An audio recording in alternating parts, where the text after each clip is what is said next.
Before I get into this lecture, I just wanted to let everyone know the frame of mind I had before this lecture. A couple weeks ago, I saw on Facebook a post by Dr. Yasser Qazi's Facebook page saying how whether you know it or not, your faith will fluctuate. Maybe one day you're like, oh, I can do all 5 of the prayers, but I'm like 100% focused on the prayer. And maybe the very next day, you do all 5 prayers, but you're like, maybe you're 98% of the way through with the prayer, but your mind is focused on, oh, after this, I have to do so and so. You know, that was his post, and it got me thinking a couple weeks ago, like, if I could find something that could relate to this, how great would that be?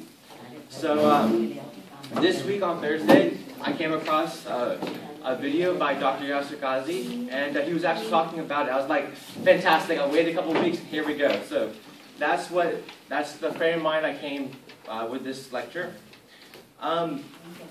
The title is The Strong Believer versus a Weak Believer. Pop quiz for the entire class. I'm teaching so I can answer it. I'm lucky. Believer can be defined as a moment. Dr. Qazi has talked about this countless weeks. Who is brave enough to answer, in Dr. Qazi's terms, who is a moment? Any brave soul? No brave soul. A moment is somebody who has faith in their heart. When the faith goes to their heart, their whole life changes and they're on a never-ending journey. Awesome. Was that correct? 10 out of 10. 10 out of 10. There you go. Fantastic. So that is who we're talking about in this lecture. And as Amar said, it's a never-ending journey. So there are times where you'll be like super strong. Maybe you'll be not 8 out of 10 as a moment, but there might be, the very next day you might go down to a 4 out of 10. Because it's a continuous journey of getting better. You're striving for greatness. Okay, so there is a hadith by the Prophet that Abu Hurairah reported. Could I ask, Mother, could you please read it? Bismillahirrahmanirrahim. Abu Hurairah reported that the Prophet ﷺ said, "The strong believer is better and more beloved to Allah than the weak believer. And there is good in the both. Be eager to obtain that which benefits you and ask Allah's help, and don't be lazy. And if something happens to you, then don't say, if only I had done this, then such and such would have happened. But rather say, whatever Allah has willed has occurred, and whatever He wants, He will do." By Muslim. Thank you. The way I broke this down is I'm taking some of the phrases from the hadith to elaborate on that.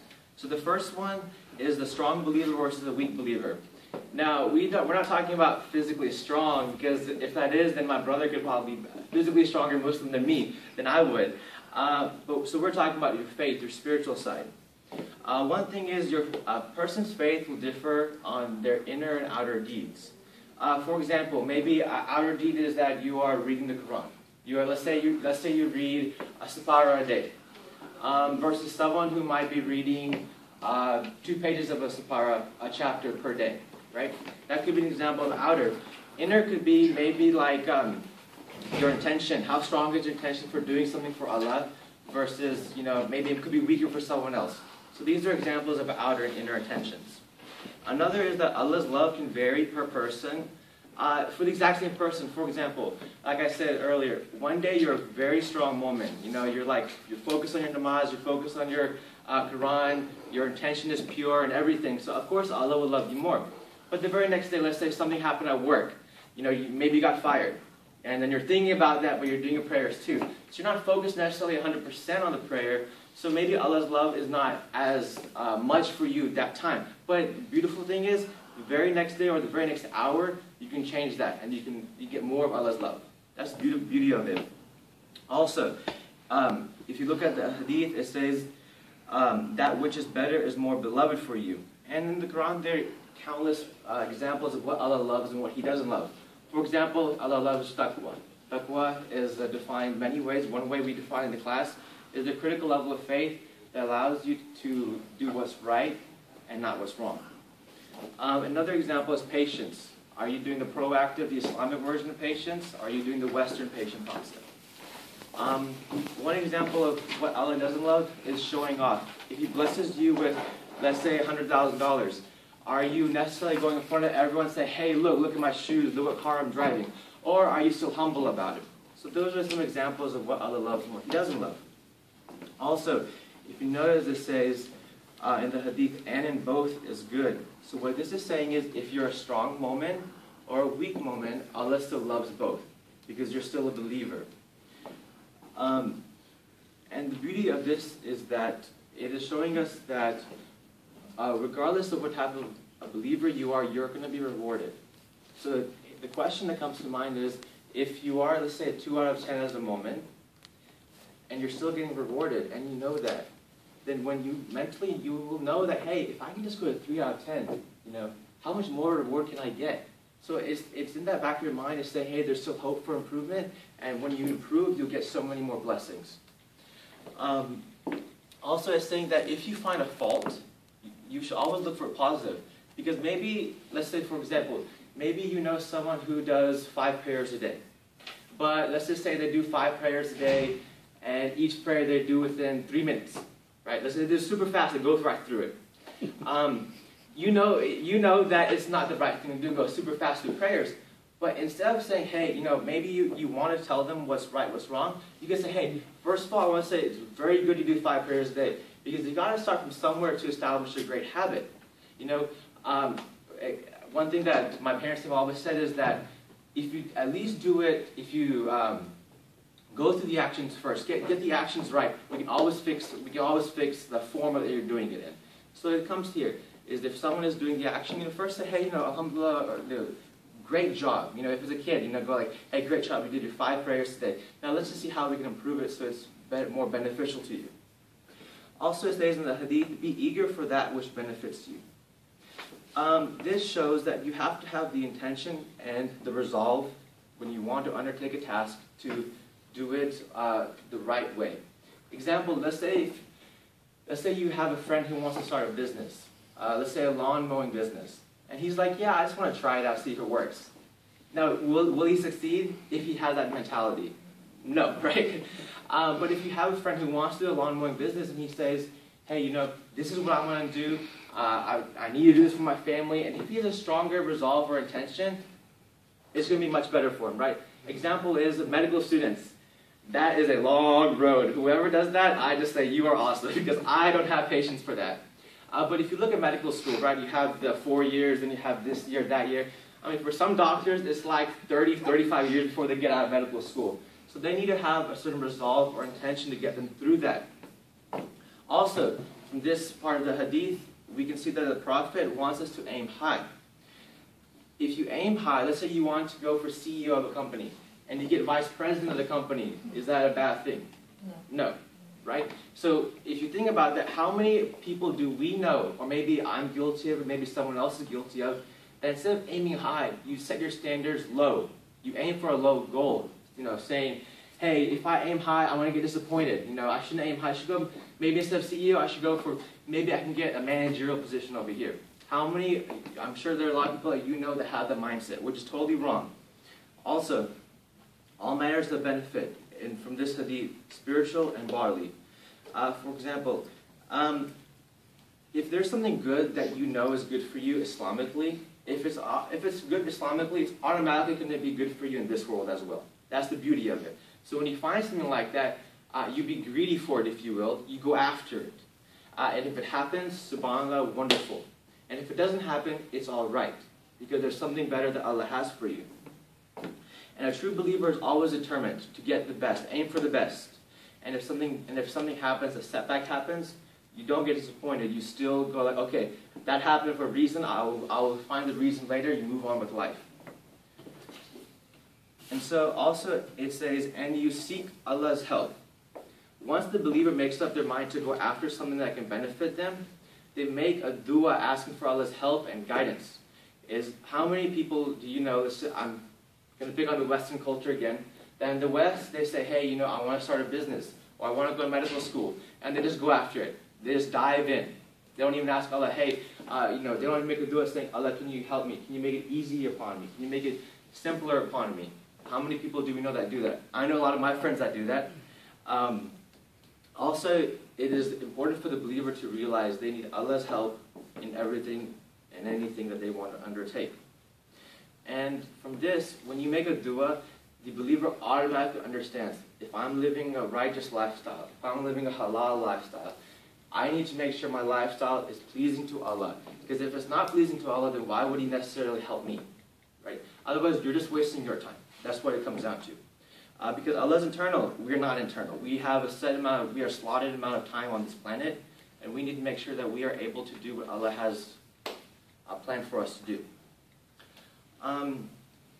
And the third, and another part is, and don't be lazy. Once you make the intention, once you make the dua, you gotta do the work.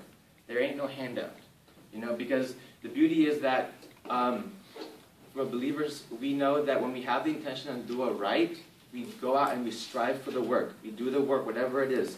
And when you achieve it, if it pays off, if Allah has said this is for you, you feel better about yourself, right? You're like, I did the work, you know, thank you Allah for helping me, thank you for this, whatever it is, for this promotion, whatever. You feel good about it. But if someone goes like, you know, if someone goes like, hey, you know, I see you over there, you know, hey, why don't you just take the CEO position? You know, you might feel good, but then you're going to be like, did I really earn this? You know, is this really what it is? You know, is this how good it really feels?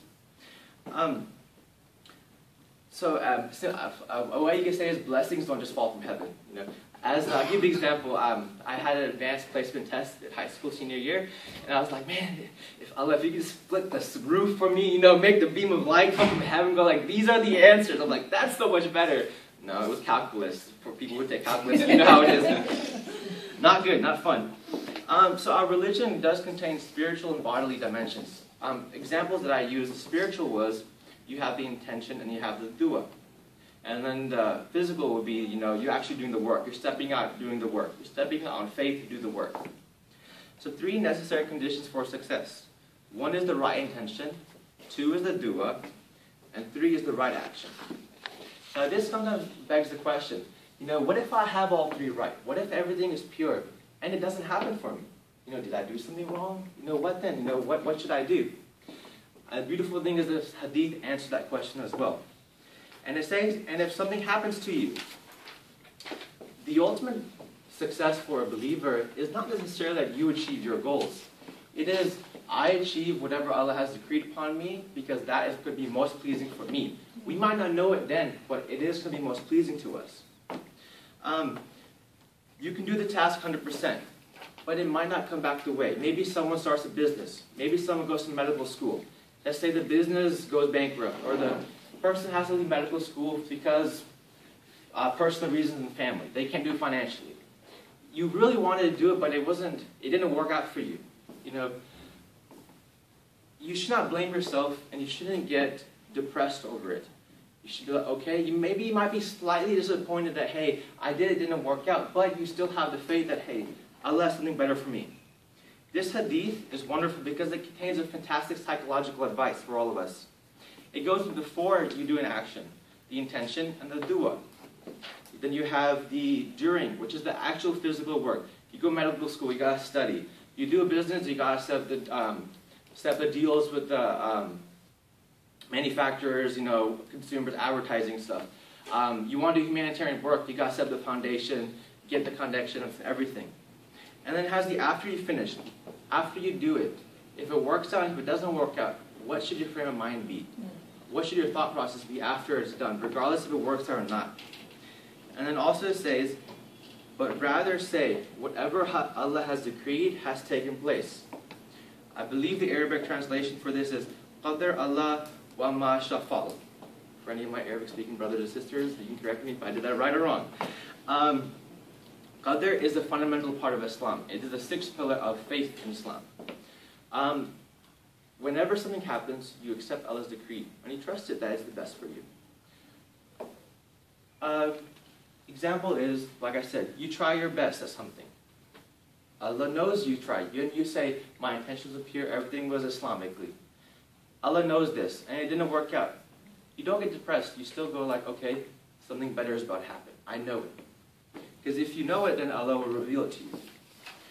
Heart of the believer can never be depressed because they have complete trust in Allah, as long as they have done the 3 conditions the right way. Example is, Dr. Ghazi has said this countless times, your life is like a mosaic. Maybe something right now doesn't work out for you, but maybe 10 years from now, you go like, subhanAllah, that didn't happen because this door over here was going to be open for me. But if I went through this door, that door would never have been open for me. I'll give you a quick example that came to mind while we're coming here. Let's say you have a family friend's parent who died in New York, and you were going to fly from here to New York to make to attend the funeral prayers. Let's say your flight gets delayed, and you're not able to make it out.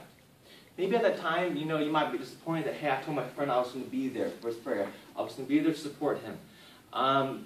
And you later find out the reason your flight got grounded was because something was up with the right engine. It would have fallen off if it flew in the sky. So that's the example of maybe you don't know what's necessarily best for you at the time, but it will be revealed to you when your frame of mind is correct. Also, you never say, what if? What if is the door that shaitan is looking for to play maze games in your head. Example is maybe you... Which shaitan? Satan, Oh. the devil. Let's say, for example, this happens to me many times on tests. I'm a college student still, so I'm going to come from that perspective. Tests. You're like, okay, I got an 88 on a test. Man, what if I had done this? Would I have done that? Or maybe you meet a new friend. Or maybe you're just talking to some complete stranger. And after you walk away, you're like, man, I should have said that. Maybe that would have made me look more friendly. Or maybe that would have made me look better. Because when you say what if, it is opening the door to the past. And we all know the past can be a Pandora box for some people.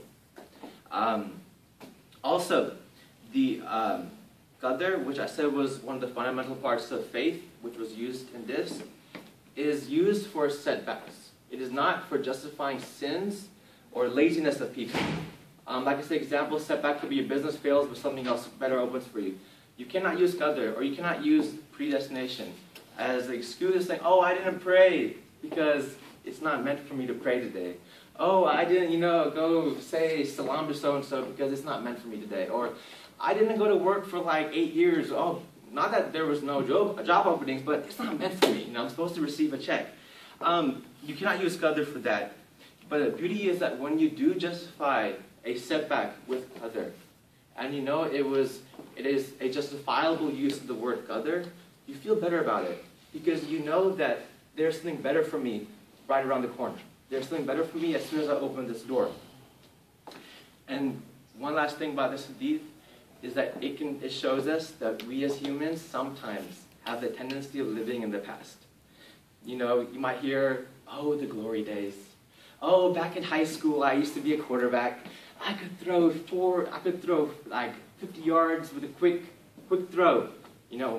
Or maybe you might hear someone go like, or you might hear a guy or a man or a lady say 20 years later saying, oh, back in the day, I used to be like a bodybuilder, I had the muscles. Or a lady could be like, back in the day, I was so slim, but because of you kids, blah, blah. So this is showing us that you should not live in the past. If something happens to you, you move on with it. So some quick learning points, and I'll wrap it up, is number one, this hadith shows us you have to have a positive mental attitude. If you don't have a positive mental attitude, then you're just going to be living in the past. And when you live in the past, just bad stuff will happen to you. It's just the way it works. Also, if you want anything in life, you first need Allah's help, then you must take your action upon it. Because if you just take your actions without Allah's help, you're just wasting your time and your energy and your resources. And you're going to go through a lot of heartache and pain before you learn that, hey, I need Allah's help. Also, if you get what you're striving for, alhamdulillah, you give all praise to Allah. But if it doesn't happen, you still have your complete trust in Allah, and you move on. Our religion is an optimistic religion. It is a proactive religion. It is not a religion saying, oh, the world is evil, oh, people are bad. It's not that type of religion. And then lastly, you must aim high. You put our trust in Allah, and we strive for it, because we are all destined for greatness, because we are all created for a purpose, and our purpose will be revealed to us. Thank you so much. That is all I have for today.